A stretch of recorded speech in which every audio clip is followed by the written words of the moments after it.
जय श्री कृष्ण भक्तों। श्रीमद् भगवद गीता अध्याय 9 श्लोक 5।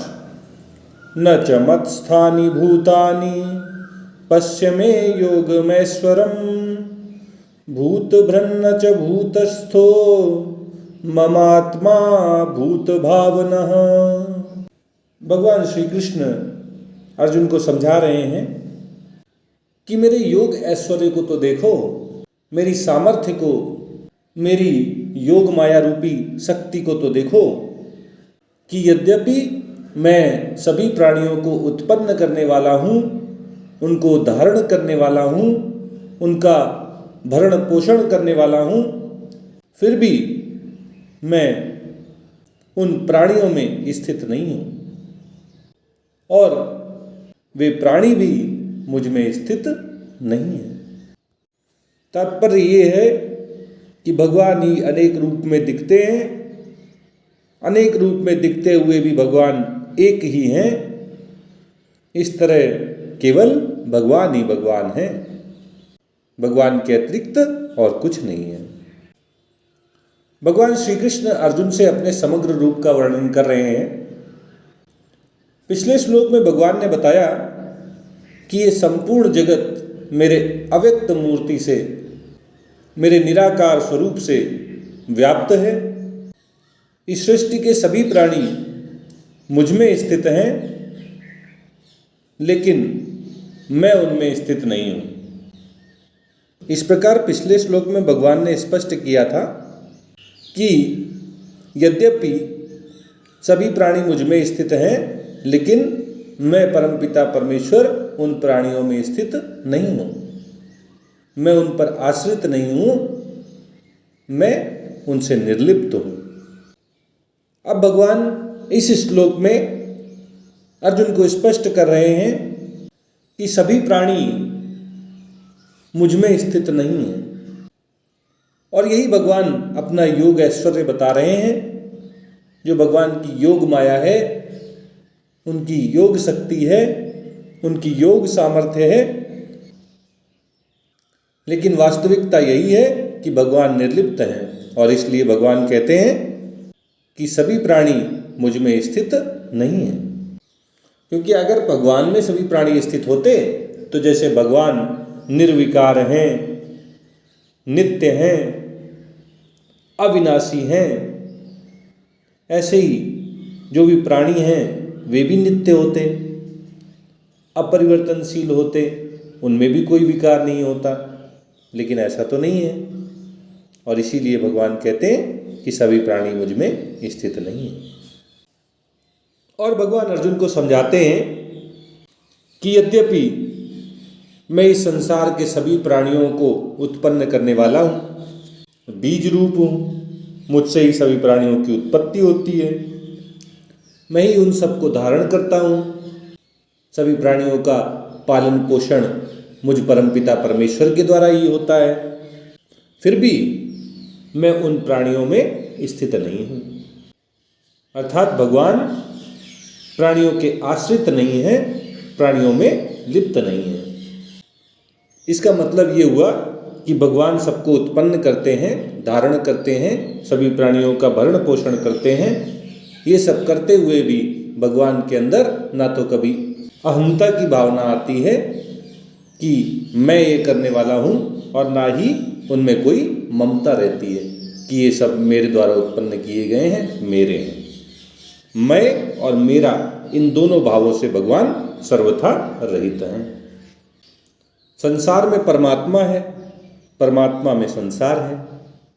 परमात्मा संसार में नहीं है और संसार परमात्मा में नहीं है। या यूं कहें कि सभी प्राणियों में परमात्मा स्थित है, परमात्मा में सभी प्राणी स्थित हैं, और परमात्मा में प्राणी स्थित नहीं है और प्राणियों में परमात्मा स्थित नहीं है। यही तो भगवान ने इन 2 श्लोकों में बताया है। तो इसको अगर हम समझना चाहते हैं तो हम जल मतलब पानी और तरंग जो लहर उठती है, इनका उदाहरण लेकर इस बात को आसानी से समझ सकते हैं। जैसे अगर हम तरंग की लहर की सत्ता मानते हैं कि हाँ लहर होती है, हम देखते हैं, हमें दिखाई पड़ती है। तो अगर लहर वास्तव में होती है तो लहर में जल के अतिरिक्त तो कुछ होता है क्या? नहीं, जल ही जल होता है। जल से ही पैदा होती है, जल में ही रहती है और जल में ही उसका अंत हो जाता है, जल में ही मिल जाती है, लीन हो जाती है। अतः तरंग का चाहे आधार समझें चाहे आश्रय समझें, वह केवल जल ही है। पानी के अतिरिक्त उसका कोई आश्रय देने वाला नहीं है, उसका कोई आधार नहीं है। पानी के बिना उसकी कोई स्वतंत्र सत्ता नहीं है। और इसलिए हम कहते हैं कि जल में लहर है, पानी में तरंग है और तरंग में पानी है, लहर में जल है। ऐसे हम कह सकते हैं। ओके, ठीक। ऐसे ही अगर आपने संसार की प्राणियों की सत्ता मान ली कि हाँ प्राणी हैं, हमें दिखाई देते हैं, संसार है, हमें दिखाई देता है, तो संसार में परमात्मा है, प्राणियों में परमात्मा है और परमात्मा में संसार है, परमात्मा में सभी प्राणी हैं। क्योंकि परमात्मा को छोड़कर न तो संसार ही रह सकता है और ना ही परमात्मा को छोड़कर प्राणी रह सकते हैं। सबको पैदा करने वाले, सबका भरण पोषण करने वाले, और जब सब नष्ट हो जाते हैं तो फिर परमात्मा में ही लीन हो जाते हैं। इस प्रकार परमात्मा के अतिरिक्त और किसी की कोई स्वतंत्र सत्ता नहीं है, केवल एक भगवान श्री कृष्ण ही हर रूप में, हर जगह, हर समय अपनी लीलाएं कर रहे हैं। अब अगर हम तरंग को उत्पन्न होने वाली, नष्ट होने वाली ऐसा मानकर, उसकी स्वतंत्र सत्ता नहीं है, वो जल के ही आश्रित है, ऐसा मानकर हम ये कह दें कि नहीं, तरंग तो कुछ होती नहीं है, उसकी कोई स्वतंत्र सत्ता नहीं है, वो जल से ही उत्पन्न होती है, जल में ही नष्ट हो जाती है, जल में ही रहती है। तो तरंग में जल की सत्ता के अतिरिक्त तरंग की अपनी कोई सत्ता नहीं है। तब हम कह सकते हैं कि ना तो तरंग में जल है और ना जल में तरंग है, ना पानी में लहर है और ना लहर में पानी है, केवल पानी ही पानी है, केवल जल ही जल है।